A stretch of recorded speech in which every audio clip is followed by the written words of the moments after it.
हमारे कारी शेर मोहम्मद साहब हैं, हमारे कारी शुएब साहब हैं, दीगर तमाम हजरात हैं। मस्जिद की बुनियादों में जब हमें यहाँ आए, यहाँ पे भैंसों का बाड़ा होता था, बहुत गंद था। इन्होंने बड़ी मेहनत की, सारे इनके रिश्तेदारों को ले आते और ये सफाइयाँ की, बहुत मेहनत की। कल ये वाक़या हुआ, मुझे जुम्मे का दिन था, सुबह कारी शेर मोहम्मद साहब ने फ़ोन किया कि मौलवी साहब बड़ा परेशान हूँ। क्या हो गया जी? कहा जी मेरे 2 भाई हैं, 2 कज़न हैं, इन 4 बंदों को पुलिस वाले हमारे घर आए और घर से पकड़ कर ले गए, घर से पकड़ कर ले गए। अब यही तो ताल्लुक़ होता है ना कि जब ऐसे मौके पे इंसान को चाहिए कि जनाब फिर बंदा कोशिश करे। अब मैं सोच रहा हूँ कि मैं किससे बात करूँ और किससे मैंने कहा ठीक है मैं कोशिश करता हूँ।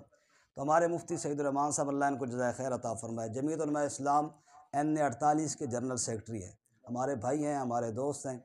मैंने मुफ्ती साहब को कॉल भी नहीं की, मैसेज किया, भाई यार क्या पता जुम्मे का टाइम है, मसरूफ़ हूँ। मैंने कहा हज़रत इस तरह हमारे बड़े मुखलिस साथी हैं, उनके 2 भाई और इस तरह उनके वो ले गए हैं और बिला वजह ले गए हैं घर में। तो मुफ्ती साहब ने फरमाया ठीक है मैं कुछ करता हूँ। मुफ्ती साहब ने SP साहब से रब्ता किया, DC साहब से रब्ता किया। तो थोड़ी देर के बाद मुफ्ती साहब ने मुझे कहा कि आप किधर हैं? मैंने कहा जी घर में हूँ। कारी साहब और कारी शुएब साहब ये हमारे साथ, ये थाने में थे, सारे उधर बातचीत कर रहे थे। मुफ्ती साहब ने फरमाया आप भी आ जाओ और मैं भी आ जाता हूँ, इंशाअल्लाह जुमा बाद में पड़ेगी, उनको लेकर आएंगे जी। तो हज़रत मुफ्ती साहब को अल्लाह ताला जज़ाए खैर अता फ़रमाए, ये तशरीफ़ लाए, अपना काम छोड़ के आए और फिर मैं भी यहाँ से गया। तो हम अपने इन अज़ीज़ साथियों को, वो बैठे हैं गाज़ी मुजाहिद जो इनको हम लेकर आए हैं। तो इसलिए हमने आज मुफ्ती साहब को शुक्रिया के लिए बुलाया है। अल्लाह ताला इनको जज़ाए खैर अता फ़रमाए। इन्होंने बड़ी हमारे साथियों का काम किया तो हमारा काम किया ना जी। हम उम्मीद करते हैं आइंदा भी इसी तरह हमारी सरपरस्ती फरमाएंगे, इख्तितामी कलिमात भी फरमाएंगे और दुआ भी फरमाएंगे। हज़रत मौलाना मुफ्ती सईदुर्रहमान साहब, जनरल सेक्रेटरी JUI NA 48। माबाद फ़अऊज़ु बिल्लाहि मिनश शैतानिर रजीम, बिस्मिल्लाहिर रहमानिर रहीम।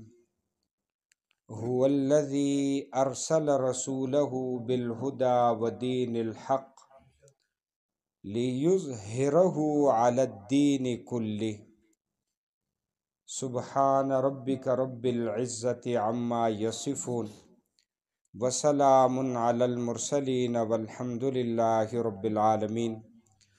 अल्लाहुम्मा सल्लि अला सय्यिदिना व मौलाना मुहम्मद व अला आलि सय्यिदिना व मौलाना मुहम्मदिन व बारिक वसल्लिम अलैहि। सबसे पहले तो मैं अपने प्यारे भाई और ख़तीब खुश इल्हां वाइज़ नुक्ता बयां हज़रत मौलाना यासिर इकबाल तौहीदी साहब दामत बरकातुहुमुल आलिया का तहे दिल से ममनून और मशकूर हूँ कि मुझे मौका दिया कि हम सब यहाँ पे जमा हो सकें और मैं आपके सामने अपनी चंद मारूज़ात ज़िक्र कर सकूँ। रब्बे करीम से दुआगू हूँ कि अल्लाह हज़रत वाला और इस गुलशन को ता क़यामत आबाद रखे और इसके फैज़ को पूरे आलम में फैलाए। वक्त चूँकि काफ़ी बीत चुका है, मैं कुछ मकसूदी बात की तरफ आ जाऊँगा। जिसे हज़रत ने ज़िक्र फरमाया कि कल ये वाक़या हुआ,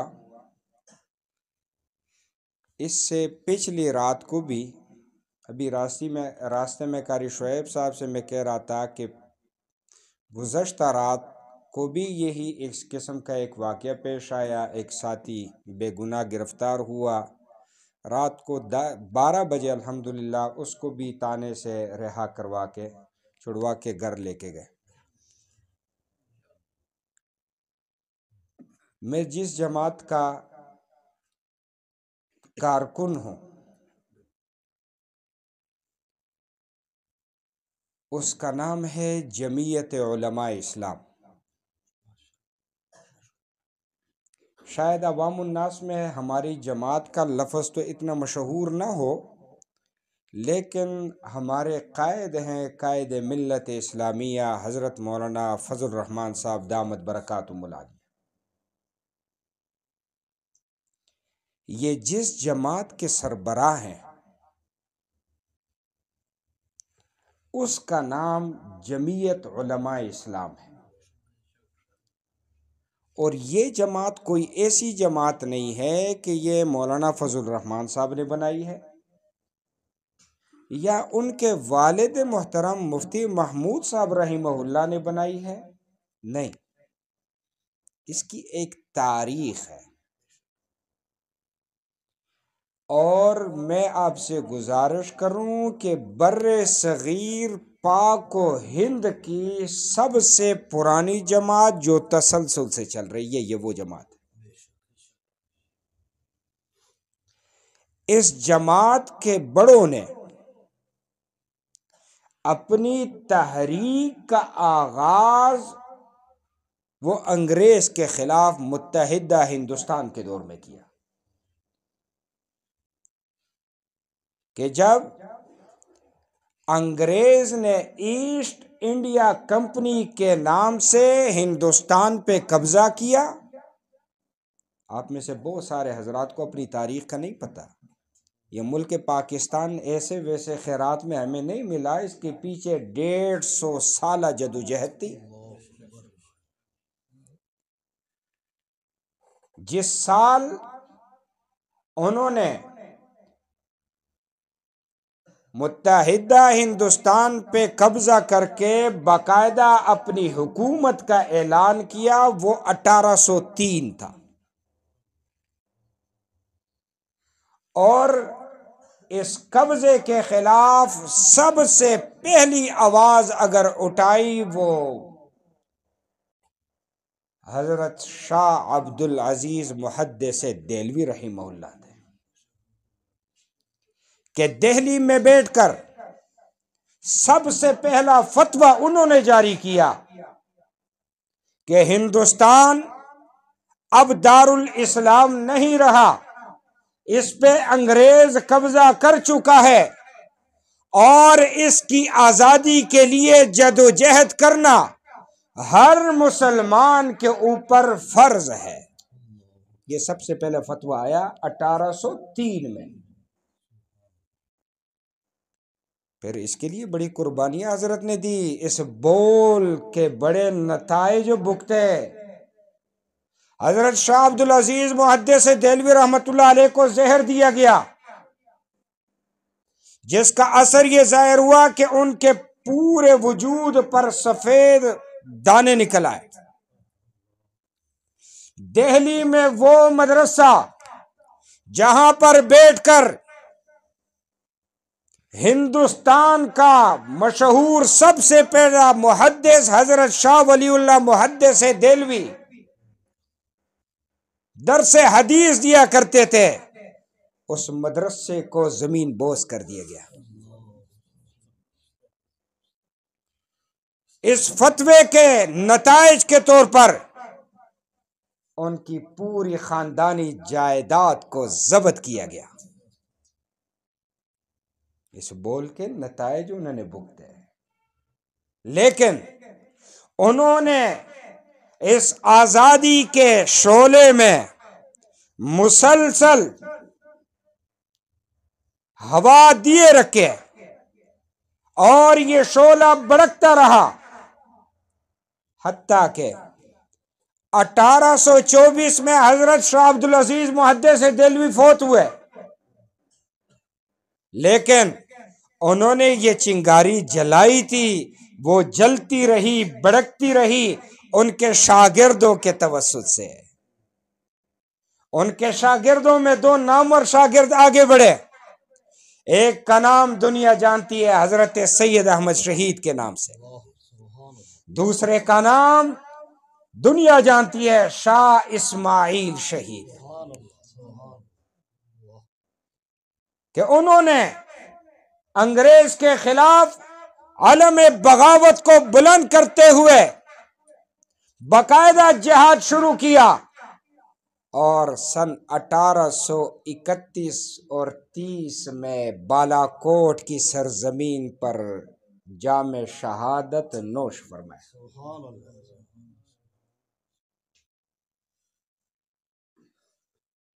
जब वो मरहला भी निकल गया, मुसलमान कामयाब नहीं हो सके, लेकिन इस सिलसिले को उनके शागिर्द और मुताल्लिकीन ने फिर जलाया रखा।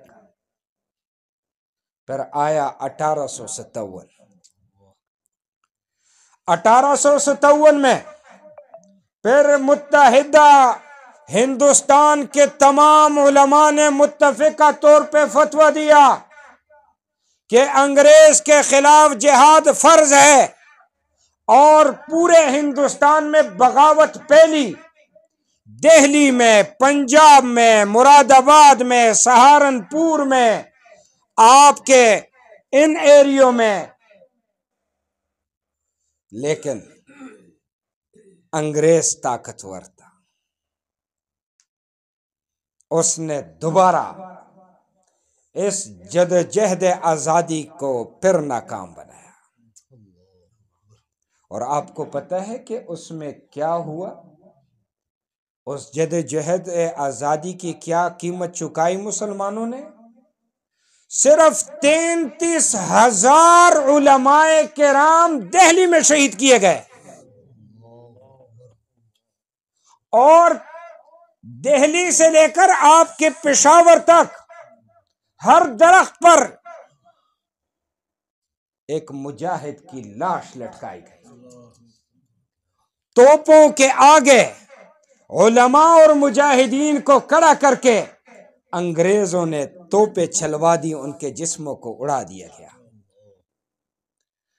दिल्ली में मदारिस को बंद कर दिया गया, मसाजिद को शहीद किया गया, और अंग्रेज हुकूमत भरपूर बर्बरियत पे आई। एक तरफ हजारों मुसलमान और उलमा शहीद हो गए, दूसरी तरफ इतना जुल्म कि लोगों के दिलों में इतना रोब और खौफ डाला गया कि आजादी मांगना तो दरकिनार, आजादी का कोई सोचे भी नहीं। और ये कैफियत बनी कि कोई मुसलमान फोत होता तो गांव में लोग लाश चारपाई पे उठा के घूमते, अगले गांव जाते कि शायद यहाँ कोई आलिम दीन जिंदा हो या मौजूद हो तो वो जनाजा पढ़ा दे।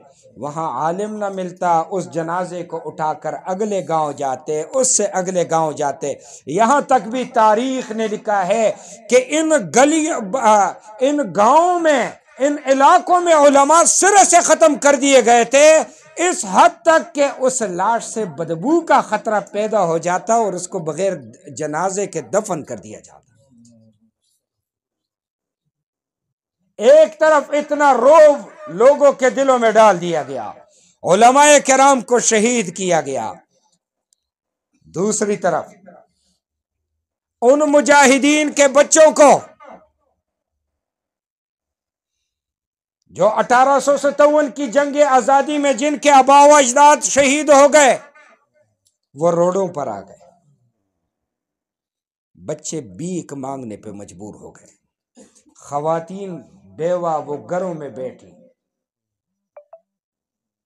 इन्होंने उन बच्चों को लेना शुरू किया, उनको तरगीबें देनी शुरू की, इनकी माओं के पास गए और उन्हें कहते ये बच्चे हमारे हवाले करो। ईसाई मिशनरियां बकायदा आई, चर्च इसमें आ गए, उन्होंने बकायदा खवातीन को तरगीबें देनी शुरू की, आप ये बच्चा हमारे हवाले करें, हम इस आपके बच्चे को पढ़ाएंगे भी, लिखाएंगे भी, इसको खाना भी मुफ्त देंगे, इसको रिहाइश भी मुफ्त देंगे, इसकी तालीम का खर्चा भी हम करेंगे, इसके मेडिकल का खर्चा भी हम करेंगे, फिर जब ये पढ़ लिख जाएगा इसको नौकरी भी हम दिलवाएंगे। जब उलमाए किराम ने देखा कि अब दूसरी तरफ ये चालबाजी शुरू हो गई कि वो बच्चे जिनके आबाओ अजदाद इन अंग्रेजों के खिलाफ जिहाद में शहीद हो गए, उनके बच्चों को अब अंग्रेज बनाने की कोशिश शुरू हुई। चंद उलमा फिर जमा हुए 1966-67 में, और देवबंद की बस्ती में जमा होकर उन्होंने मशवरा किया कि अगर आज हम आगे न बढ़े, हमने कौम का हाथ न थामा, ये बच्चे फिरंगी बन जाएंगे। आज अगर इन बच्चों का बंदोबस्त नहीं किया, हिंदुस्तान का मुस्तकबिल खत्म हो जाएगा, हिंदुस्तान से मुसलमान मिट जाएगा। फिर इन उलमा ने बेड़ा उठाया और उन घरों में गए और उनको दावत दी कि हमें अपना बच्चा दें, इनको पढ़ाएंगे भी हम, इनको लिखाएंगे भी हम, इनकी तालीम का खर्चा भी हम उठाएंगे, इनकी बीमारी का मेडिकल का खर्चा भी हम करेंगे, और इसको मुजाहिद भी बनाएंगे, अंग्रेज के खिलाफ ये लोग लड़ेंगे। और फिर साहिबे सरवत लोगों के पास मुतवज्जे हुए और उनको कहा तुम छंदे दो ताकि हम मदारिस कायम करें। फिर हिंदुस्तान में मदारिस का जाल बिछा। ये 1866 में चला। फिर 1866 के बाद फिर कोशिश हुई। 1914 में अंग्रेज के खिलाफ फिर अफगानिस्तान के बादशाह के साथ मिलकर शेखुल हिंद हजरत मौलाना महमूदुल हसन रहीमहुल्लाह ने बाकायदा तरतीब बनाई कि अंग्रेज के खिलाफ बाकायदा तहरीक चलाई जाए। लेकिन वहाँ भी कोई गद्दार निकला, उसने मुखबरी की जिसकी बिना पर हजरत शेखुल हिंद साहब रहीमहुल्लाह अपने लाडले शागिर्द हजरत मौलाना सैयद हुसैन अहमद मदनी के साथ मक्का मुकरमा से गिरफ्तार, और उनको गिरफ्तार करके फिर माल्टा के जजीरे में भेजा गया, जिसको तारीख काला पानी के जजीरे से ना याद रखते।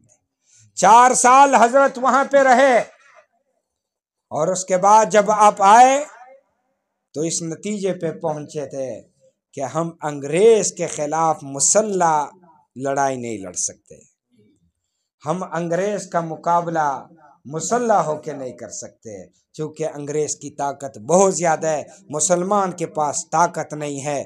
फिर सारे उलमा ने जमा होकर फिर एक फैसला किया कि आज के बाद हम अंग्रेज के खिलाफ सियासत के मैदान में पुरअमन होकर सियासी जंग लड़ेंगे। और 1919 में फिर जमीयत उलमाए हिंद की बुनियाद बाकायदा रखी गई।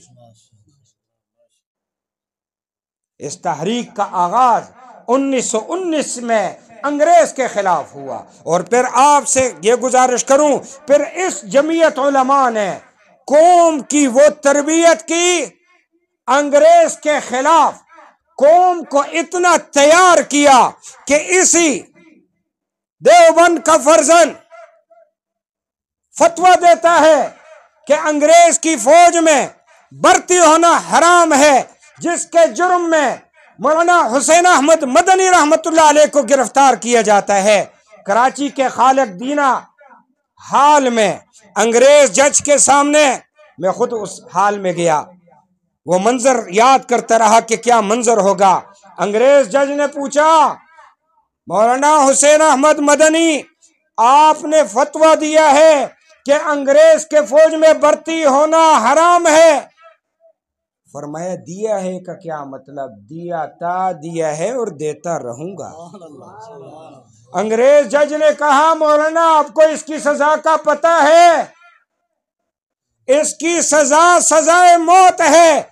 हजरत मदनी अपने सर से सफेद पगड़ी उतार कर कहते हैं, आप मुझे मौत से डराते हैं, मैं तो अपना कफन भी साथ लेकर आया हूं। इन कुर्बानियों के नतीजे में 1947 में हमें ये आजाद मुमलिकत नसीब हुआ। ये हमारी तारीख है। ये जमात कोई आज की पैदावार नहीं है, 10-20 साल पहले की या 50 और 70 साल पहले की, इसकी तारीख 1804 से और 3 से शुरू होती है। और आज भी हर जगह पर यह जमात मजलूम का साथी बनकर खड़ी होती है और जालिम के खिलाफ डंके के चोट पे खड़े होते हैं।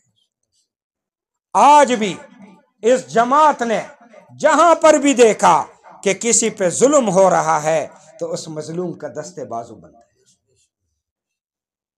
कुछ ही अरसे पहले ये 26 नवंबर को एक पार्टी के खिलाफ क्रैकडाउन हुआ इस्लामाबाद में। आप हजरात को पता होगा, बहुत बड़े पैमाने पे पकड़ दकड़ हुई इस्लामाबाद में, जिसमें बहुत सारे लोग बेगुनाह गिरफ्तार हुए। हजरत मौजूद है यहां। बनी गाला के थाने में दो साथी गिरफ्तार हुए। हजरत को मैंने फोन किया, हजरत भी तशरीफ लाए। हमने डीएसपी से यहां मुलाकात की। अल्लाह उनको जज़ाए खैर दे, इंज़मामुल हक साहब, उन्होंने फिलफोर रिहाई का आर्डर दिया और आधे घंटे के अंदर अंदर हमने वो साथी रिहा करवाया। अभी रास्ते में मुझे कारी शुएब साहब बता रहे थे कि उसके साथ एक और साथी भी गिरफ्तार हुआ था, उसका भतीजा भी फौत हुआ। तो आज भी वो बंदा जेल में है। कि वहाँ जनाजे और फातह पे ये बात हो रही थी कि आज वो उलमा को अल्लाह जज़ाए खैर दे, हमारी तो ना जान ना पहचान, हमने बस किसी साथी को कहा और उन्होंने उलमा को कहा और ये उलमा आ गए और हमारा साथी रहा कर। कल के आपके साथी बेगुनाह, कोई कसूर नहीं, कोई जुर्म नहीं। अब हर इदारे में काली बेड़े तो होती हैं, ये तो हमें भी पता है। और कल का वाकया भी देखें, बेगुनाह। अब इस जैसे ये मदरसे से पढ़ाने वाला, अब इसको पकड़ के जी थाने में। और अल्लाह जज़ाए खैर दे कि फिर मुताल्लिक अफसरान हमारी बात सुन लेते हैं। और साथियों, हमारा अल्हम्दुलिल्लाह हमारा माटो हमारी जमात का खुदा की ज़मीन पर खुदा का निज़ाम। और आपको पता है खुदा का निज़ाम क्या है? अदल व इंसाफ पे मबनी है। इसलिए जमीयत उलमा इस्लाम ये वो जमात है जो मजहबी जमात है, लेकिन इसकी खूबसूरती यह है कि ये सियासी भी है, साथ किसी फिरका वारियत पे ये यकीन नहीं रखती। जमीयत उलमा इस्लाम फिरकों की सियासत नहीं करती, इंसानियत की करती है। जमीयत उलमा इस्लाम लिसानियत की सियासत नहीं करती, जबान की बुनियाद पे सियासत नहीं करती, इंसानियत की बुनियाद पे करती है कि किसी भी फिरके का बंदा हो, किसी भी मसलक का बंदा हो और वो इंसान है, उसके साथ जुल्म हो रहा है, हमारी जमात उसके दस्ते बाजू बनेगी। और आज मैं भी आपको ये दावत देने आया हूं कि आप हमारा दस्ते बाजू बने। क्यों? मस्जिदों में तो हर मौलवी साहब के पास इतना बड़ा मजमा होता है, लेकिन जब वोट के दिन बात होती है तो फिर 25 डब्बे से फिर वोट ही नहीं निकलता। फिर हम गिला करते हैं कि जी मौलवी फजल रहमान साहब ने इस्लाम के लिए क्या किया। वो तो एक अलग मौजू है कि अगर मैं उस पर गुफ्तगू करूं। आपको पता है इस वक्त खैबर पख्तूनख्वा में जाए, जो खैबर पख्तूनख्वा के लोग हैं उनको पता है कि वहां पर मौलवी की ताकत क्या है। किसी ताने में किसी मौलवी को हाथ से पकड़ के ले जाओ और कहो कि जी मेरा ये काम करो, वहां डीएसपी भी उसका काम करेगा, क्योंकि वहां उलमा की एक सियासी पहचान है, उलमा ने खिदमत की है।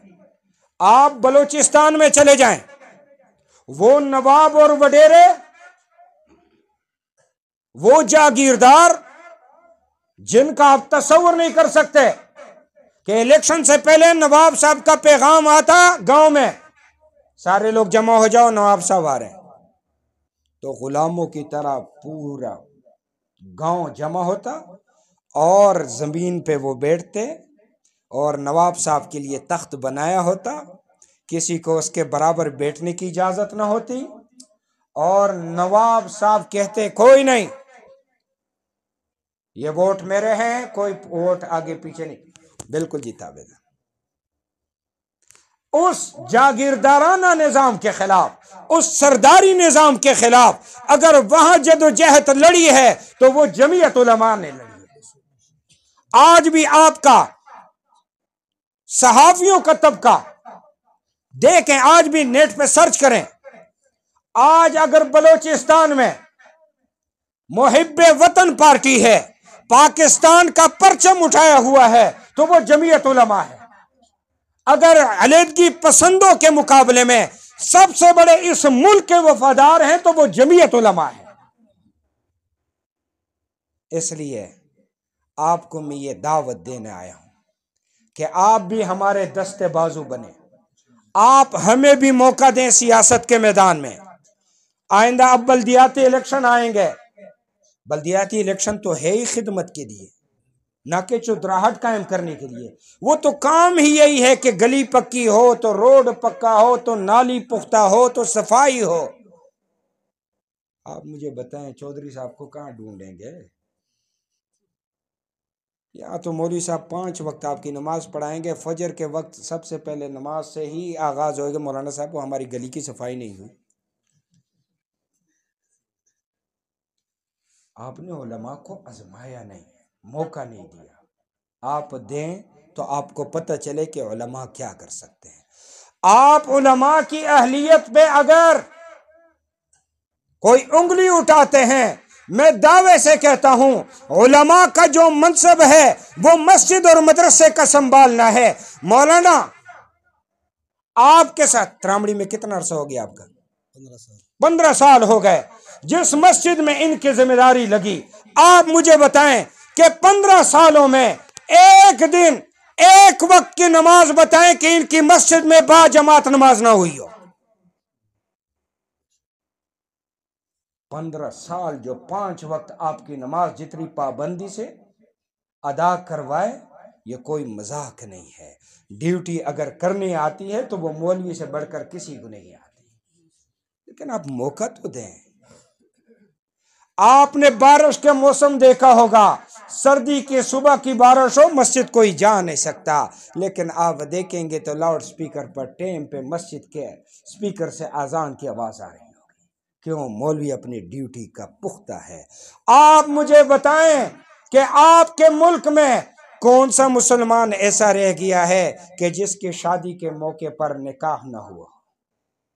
आप मुझे बताएं कि कोई फोत हो जाए और कोई मौलवी साहब आपको नमाज जनाजा पढ़ाने के लिए ना मिले, क्योंकि वो मौलवी साहब की ड्यूटी है, वो पूरी करते हैं। आप सियासी मैदान में भी मौलवी साहब को मौका दें, आपको पता चले कि सफाई आपके मोहल्ले में होती है या नहीं, आपका गली कूचा साफ रहता है या नहीं। तो आप तमाम हजरात से गुजारिश है कि आप हमारे दस्ते बाजू बनेंगे या नहीं बनेंगे? आइंदा भी जमीयत उलमा इस्लाम का साथ देंगे या नहीं?